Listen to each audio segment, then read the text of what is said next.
इस क्वेश्चन में आपके सामने 4 स्टेटमेंट दिया हुआ और बोला है इसमें चारों में से कौन सा ट्रू होगा को पहचानना है। तो पहला जो स्टेटमेंट यानी ए ऑप्शन दिया हुआ है, silicon exhibit 4 coordination number in its compound. तो ध्यान देना, तो सिलिकॉन 4 तो करता है, प्लस ध्यान देना सिलिकॉन के पास वैकेंट डी खाली होता है। तो वैकेंट डी खाली होने से क्या होता है कि ये 6 भी शो करता है, जैसे SiF6-2 का ही फॉर्मेशन होता है। ठीक है, SiF6-2 का ही फॉर्मेशन होगा, यानी कोऑर्डिनेशन नंबर 6 भी जा सकता है, यानी ऑप्शन जो ए होगा इनकरेक्ट होगा। हम बात कर रहे हैं ऑप्शन डी का, देख लो। तो element of group 15 so only +3 + 5 oxidation state, A भी इनकरेक्ट है। फॉर एग्जांपल ध्यान देना, आपका जो H3PO2 होगा उसमें जो फॉस्फोरस होगा उसका ऑक्सीडेशन स्टेट क्या होगा, +1 भी शो कर सकता है। ठीक है, इनफैक्ट PH3 में आपका P का स्टेट माइनस जो है वो 3 आ सकता है। ठीक है, तो मतलब ऐसा आप नहीं बोल सकते हो कि इसे +3 + 5 ही शो करेगा, उसके पास पॉसिबिलिटी है अदर ऑक्सीडेशन स्टेट शो करने का। ठीक, अब बात करते हैं हम लोग Mn।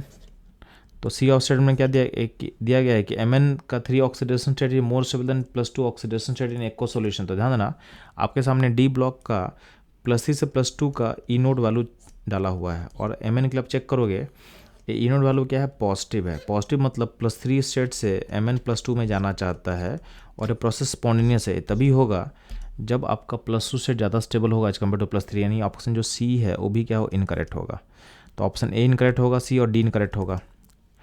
तो हम लोग एक बार चेक कर रहे थे बी। तो ध्यान देना, bond energy of F2 is less than Cl2, ये सही है, क्योंकि होता क्या है कि फ्लोरीन का साइज छोटा है, तो होना चाहिए था कि F का बॉन्ड एंथैल्पी Cl2 से ज़्यादा होना चाहिए था, बट क्या है कि यहाँ पे लोन पेयर अवेलेबल है, और लोन पेयर का जो इलेक्ट्रॉन्स है आपस में क्या करेगा, रिपेल करेगा।